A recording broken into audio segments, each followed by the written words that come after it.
مولانا رومی رحمۃ اللہ علیہ فرماتے ہیں کہ ایک شرین زبان آدمی رات کو دوستوں کی محفل میں بیٹھ کر درزیوں کے بارے میں مزیدار قصے سنا رہا تھا۔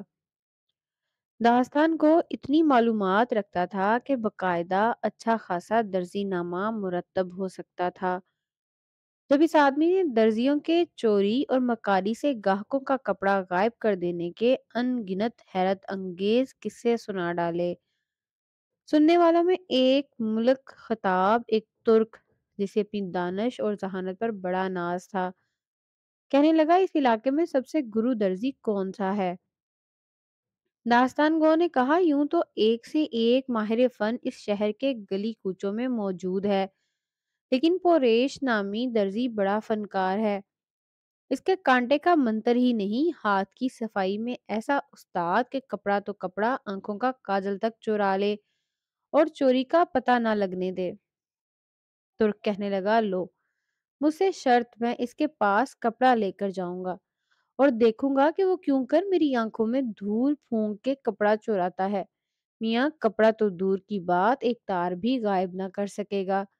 دوستوں نے جب یہ سنا تو کہنے لگے ارے بھائی زیادہ خوش نہ ہو، تو اس سے پہلے بھی بہت سے یہی دعویٰ کرتے آئے اور اس درزی سے چوٹ کھا گئے۔ تو اپنی عقل پر نہ جا، دھوکا کھائے گا۔ محفل برخاست ہونے کے بعد ترک اپنے گھر چلا گیا۔ اسی پیچ و تاب اور فکر و اضطراب میں ساری رات گزاری۔ صبح ہوتے ہی قیمتی اطلس کا کپڑا لیا اور پوریش درزی کا نام پوچھتا پوچھتا اس کی دکان پر پہنچ گیا۔ درزی اس ترک گاہ کو دیکھتے ہی نہایت ادب سے کھڑا ہو کر تسلیمات بجا لایا۔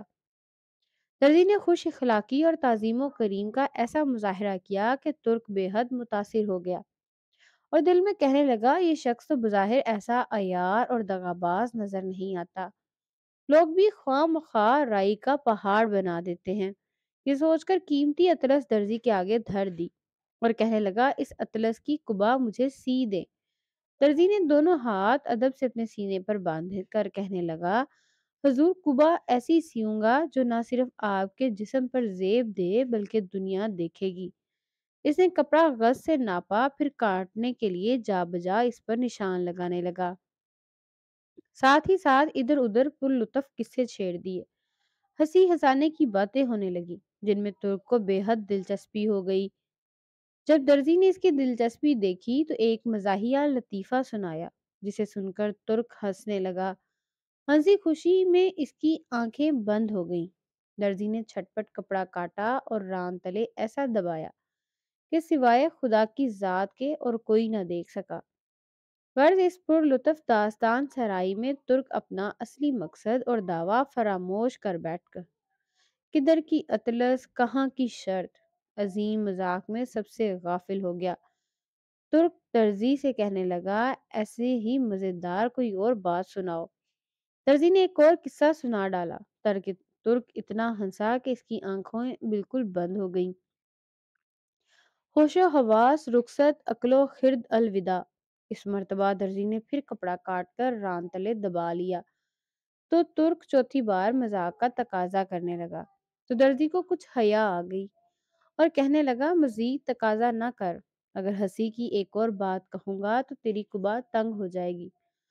مولانا رحمۃ اللہ علیہ فرماتے ہیں جانتے ہو وہ ترکی کون تھا؟ دغاباز درزی کون تھا؟ اطلس کیا ہے اور ہنسی مذاق کیا ہے اور قبا کیا چیز ہے؟ سنو، وہ غافل ترک تیری ذات ہے جسے اپنی عقل و خرد پر کینچی پر بھروسہ ہے۔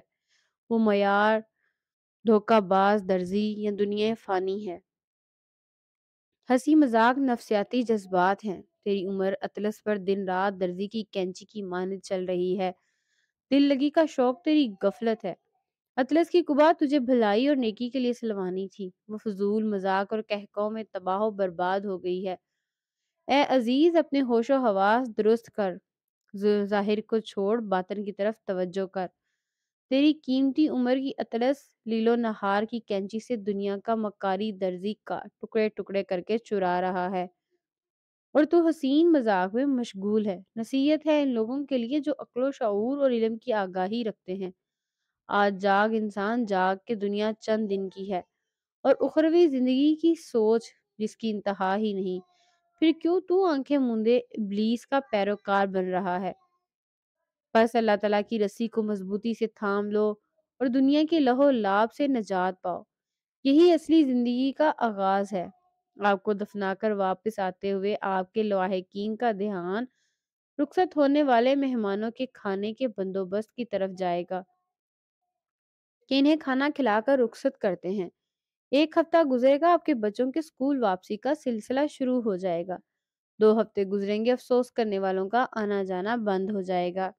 3 ہفتوں تک آپ کی قبر کی زیارت روزانہ سے 2 یا 3 دن بعد پر آ جائے گی۔ 1 ماہ گزرے گا، گھر میں واپسی ٹی وی چلنا شروع ہو جائے گا۔ تقریباً 1.5 ماہ بعد آپ کے بچے واپس فلموں کا گانوں اور کارٹونز کی جانب آ جائیں گے۔ آپ کی قبر کی زیارت جمعہ جمعہ یعنی 7ویں دن ہو جائے گی۔ 2 ماہ تک آپ کی بیوی یا شوہر کسی بات پر ہنس لیا کریں گے، تھوڑا مسکرا لیا کریں گے۔ 6 ماہ تک گھر میں واپس بالی ووڈ ہالی ووڈ موویز کا گانوں کا مکمل راج ہو چکا ہوگا۔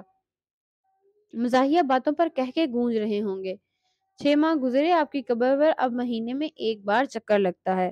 1 سال گزرا اور گھر والے سوچیں گے آج پورا سال ہو گیا، آخری بار قبر پر رکھا، شاید 1 ماہ پہلے آخری بار دعا کب کی تھی، شاید یاد بھی نہیں۔ یقین کریں، اب جتنے بھی توپ کیوں نہ ہوں، محض 1 سال میں آپ سورۃ الدہر کی پہلی آیت کا عملی نمونہ ہوں گے۔ انسان پر ایک دور ایسا بھی تھا کہ وہ کچھ نہ تھا، بے شک یہ پیدائش سے پہلے کی بات ہے۔ اب اسے وفات کے بعد بھی سوچ لیں، ہم چاہیں جتنے بھی لوگوں کے محبوب ہوں، ہم کچھ نہیں، ہماری اوقات کچھ نہیں۔ رب کائنات ہمیں دین کا فہم سمجھنے اور اس پر عمل پیرا ہونے کی استقامت عطا فرمائے۔ آمین یا رب العالمین۔